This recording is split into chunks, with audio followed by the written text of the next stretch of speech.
এবার একটা মিষ্টি আমি আপনাদের একটু কেটে দেখিয়ে দিচ্ছি যে মিষ্টিটা কতটা পারফেক্ট হয়েছে। চামচটা বসানোর সঙ্গে সঙ্গে নিশ্চয়ই বুঝতে পারছেন। দেখুন বন্ধুরা, কতটা ইজিলি একেবারে মিষ্টিটা কাটা হয়ে গেল। এই যে দেখুন। নমস্কার বন্ধুরা, অনুভা রান্নাঘরে আরও একটি নতুন পর্বে সবাইকে স্বাগত জানাচ্ছি। বন্ধুরা, আজকে আমি কোনো রকম কনডেন্স মিল্ক ছাড়াই খুবই সহজ পদ্ধতিতে দুনিয়ার সব থেকে সহজ একটা মিষ্টি রেসিপি কাঁচাগোল্লা আপনাদের তৈরি করে দেখাবো।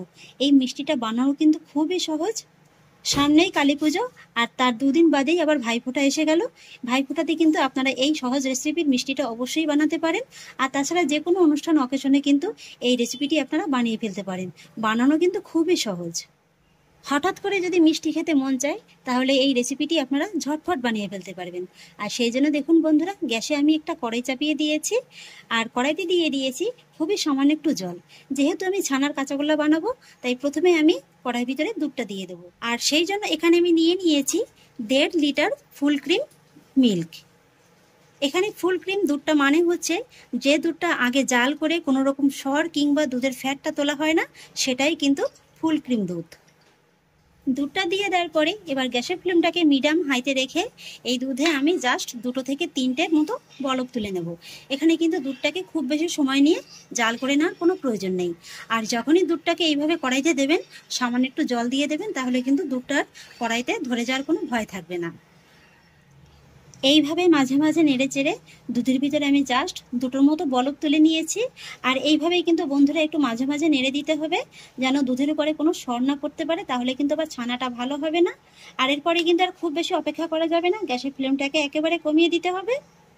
আর তারপর দুধে ছানাটা কাটানোর জন্য এখানে দেখুন আমি নিয়েছি ছোট একটা বাটির ভিতরে 2 টেবিল চামচ হোয়াইট ভিনিগার, আর সেই সঙ্গে নিয়েছি 2 টেবিল চামচ নর্মাল জল। এবার অল্প অল্প করে ভিনিগার মেশানো জলটা দিয়ে দেবো, আর দুধের ছানাটাকে কাটিয়ে নেব। এখানে আপনারা ভিনেগারের পরিবর্তে লেবুর রসটাও দিতে পারেন, তবে সেক্ষেত্রে কিন্তু লেবুর রসটা একটু বেশি দিতে হবে। আর এই সময় একটা পর্যায়ে মেশাতে দেখতে পাবেন যে ছানার জলটা এরকম একেবারে স্বচ্ছ সবুজ হয়ে গেছে। তখন কিন্তু গ্যাসের ফ্লেমটাকে সঙ্গে সঙ্গে অফ করে দিতে হবে। আর সঙ্গে সঙ্গেই কিন্তু এই ছানাটাকে জল থেকে আলাদা করে নিতে হবে। ছানাটাকে কিন্তু এই গরম জলের ভিতরে খুব বেশি সময় নিয়ে রাখা যাবে না, তাহলে কিন্তু আবার ছানাটা শক্ত হয়ে যাবে। তাই এরকম একটা ছাঁকনির উপরে আমি একটা পরিষ্কার সাদা সুতির কাপড় বিছিয়ে দিয়েছি। এই কাপড়ের পরে কিন্তু ছানাটাকে ঢেলে দেব।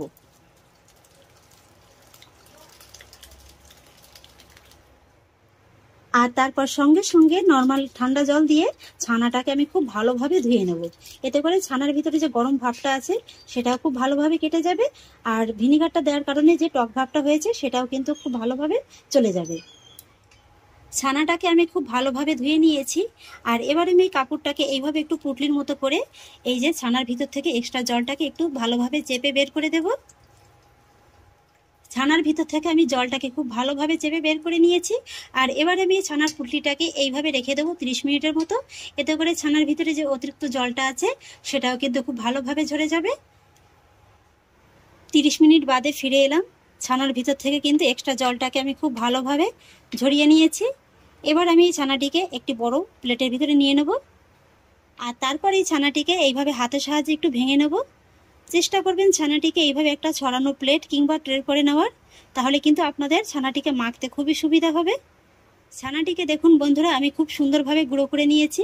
এর ভিতরে কিন্তু আর কোনো বড় অংশ নেই। আর এবার এই ছানাটিকে কিন্তু এইভাবে একটু হাতের সাহায্যে খুব ভালোভাবে মেখে নিতে হবে। ছানাটিকে দেখুন বন্ধুরা, আমি খুব সুন্দরভাবে মেখে নিয়েছি। আর মেখে কিন্তু এরকম একটা মন্ডের আকার করে নিয়েছি। ঠিক এইভাবেই কিন্তু একটু ভালোভাবে মেখে নিতে হবে।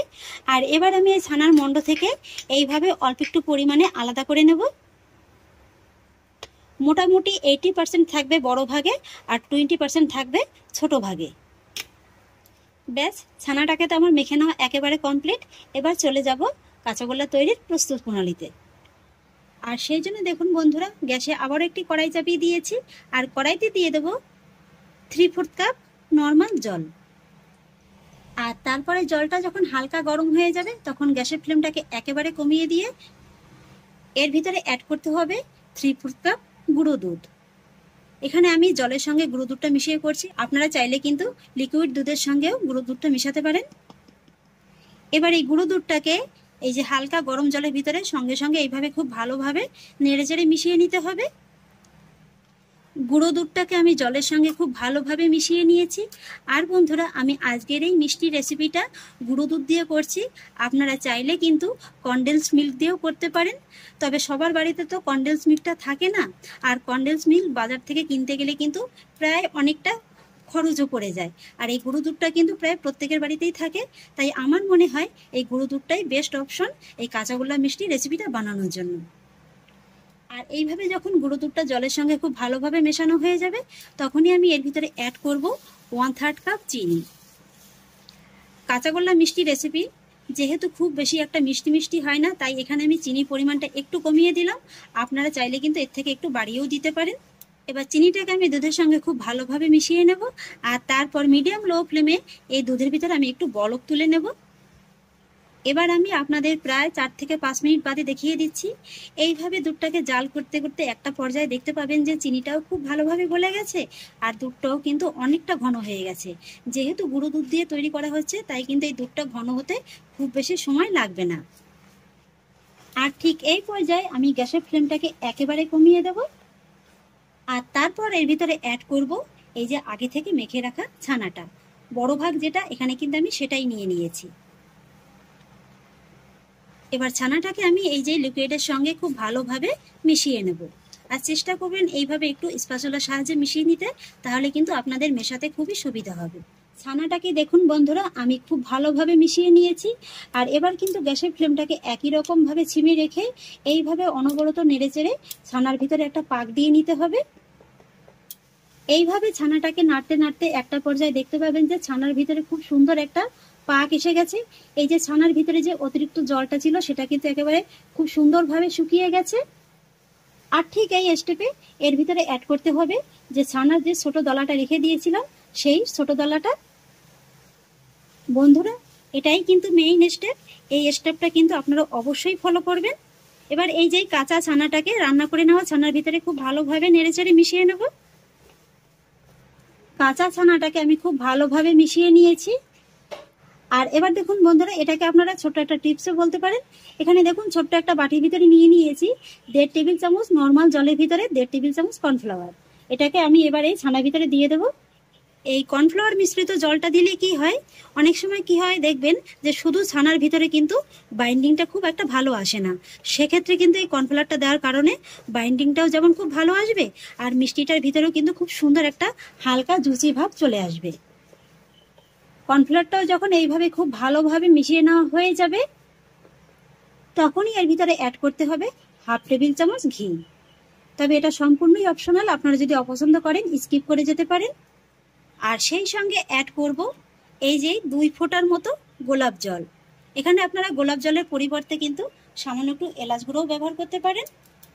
এটাও সম্পূর্ণ অপশনাল, এটা অপছন্দ করলে স্কিপ করে যেতে পারেন। তবে এইভাবে একটু গোলাপ জল দিলে কিন্তু মিষ্টির ভিতরে খুব সুন্দর একটা ফ্লেভার আসে।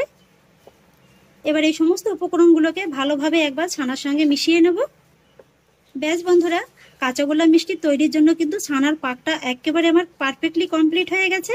এই যে দেখুন, কড়ার গাটা কিন্তু খুব ভালোভাবে ছেড়ে দিয়েছে। এবার কিন্তু আর খুব বেশি অপেক্ষা করা যাবে না, সঙ্গে সঙ্গে এটাকে নামিয়ে নিতে হবে। এইভাবে একটা ছড়ানো প্লেটের পরেই আমি নামিয়ে নেব। আর তারপরে এটাকে হালকা করে একটু ঠান্ডা করে নেব, তবে খুব বেশি ঠান্ডা করে নিলে কিন্তু হবে না। ছানাটাকে আমি হালকা একটু ঠান্ডা করে নিয়েছি। এবার আমি এই ছানার ভিতর থেকে অল্প একটু পরিমাণে এইভাবে হাতে নিয়ে নেব। যদি সম্ভব হয় হাতে সামান্য একটু ঘি মাখিয়ে নেবেন। এই যে দেখুন, ছানাটা কিন্তু এখনো বেশ খানিকটা গরম। আর তারপরে এইভাবে একটু হাতের সাহায্যে চেপে চেপে একটু আগে শেপটা দিয়ে নেব।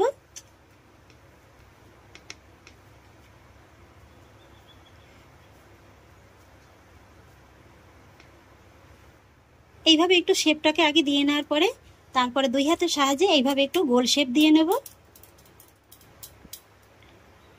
এই যে দেখুন বন্ধুরা, কত সহজেই তৈরি হয়ে গেল একটা কাঁচাগোল্লা মিষ্টি রেসিপি।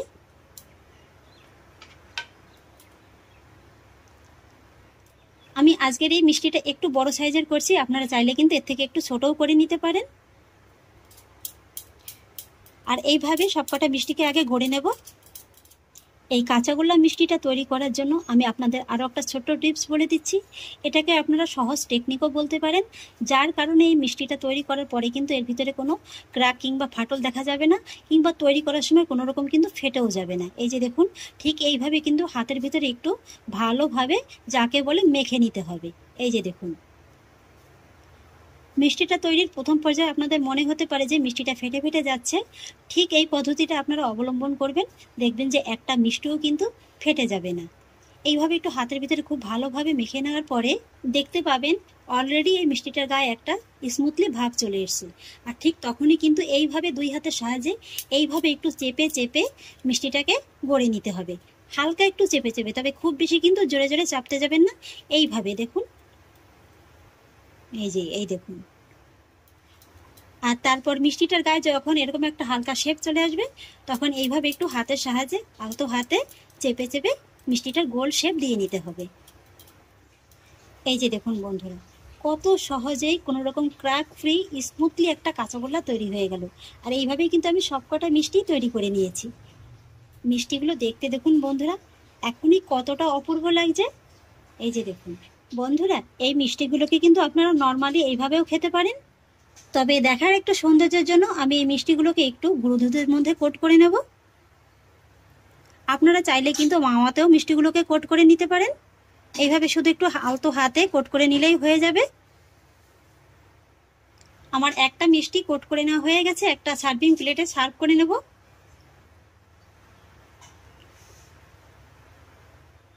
একই রকম ভাবে আরো একটি তৈরি করে নিলাম।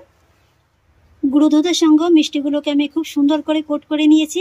আর এবার দেখার আরেকটু সৌন্দর্যের জন্য আমি এর উপর থেকে ছড়িয়ে দেব কিছুটা পরিমাণে জাফরান।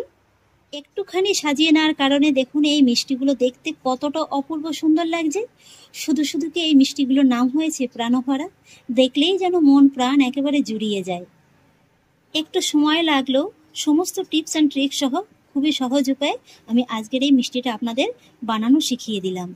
যারা কখনো মিষ্টি বানাননি, এই প্রথমবার মিষ্টি বানাবেন, তারাও কিন্তু একবার দেখলেই খুব সহজেই বানিয়ে ফেলতে পারবেন। এবার একটা মিষ্টি আমি আপনাদের একটু কেটে দেখিয়ে দিচ্ছি যে মিষ্টিটা কতটা পারফেক্ট হয়েছে। চামচটা বসানোর সঙ্গে সঙ্গে নিশ্চয়ই বুঝতে পারছেন। দেখুন বন্ধুরা, কতটা ইজিলি একেবারে মিষ্টিটা কাটা হয়ে গেল। এই যে দেখুন, একেবারে কাছ থেকে দেখিয়ে দিচ্ছি। ভিতরের টেক্সচারটা দেখুন বন্ধুরা, কত সুন্দর দানাদার হয়েছে। এই মিষ্টিটা আমার মনে হয় দোকানের থেকেও সেরা হয়েছে। এরপর থেকে আর দোকানে মিষ্টি কেনার জন্য লাইন দিয়ে দাঁড়াতেই হবে না। এই যে দেখুন, খুব সহজ উপায়ে কিন্তু দোকানের থেকেও সেরা মিষ্টি আপনি বাড়িতেই তৈরি করতে পারবেন। এতটাই নরম হয় যে এই মিষ্টিগুলো মুখে দেওয়া মাত্রই মিলিয়ে যাবে। তাহলে আশা করছি বন্ধুরা, আমার আজকের এই ছানা দিয়ে কাঁচাগোল্লা মিষ্টি রেসিপিটি আপনাদেরও খুব ভালো লেগেছে। যদি ভালো লেগে থাকে তাহলে আমাকে অবশ্যই একটা লাইক এবং কমেন্ট করবেন, সেই সঙ্গে বন্ধুদের সঙ্গে শেয়ার করবেন। আর প্লিজ বন্ধুরা, যদি আমার পরিবারের নতুন সদস্য হয়ে থাকেন তাহলে একটা সাবস্ক্রাইব করে পাশে থাকা বেল আইকনটি প্রেস করে দেবেন। ফিরে আসছি এরকমই পরের অন্য কোনো নতুন রেসিপি নিয়ে। সবাই ভালো থাকুন, সুস্থ থাকুন, ধন্যবাদ।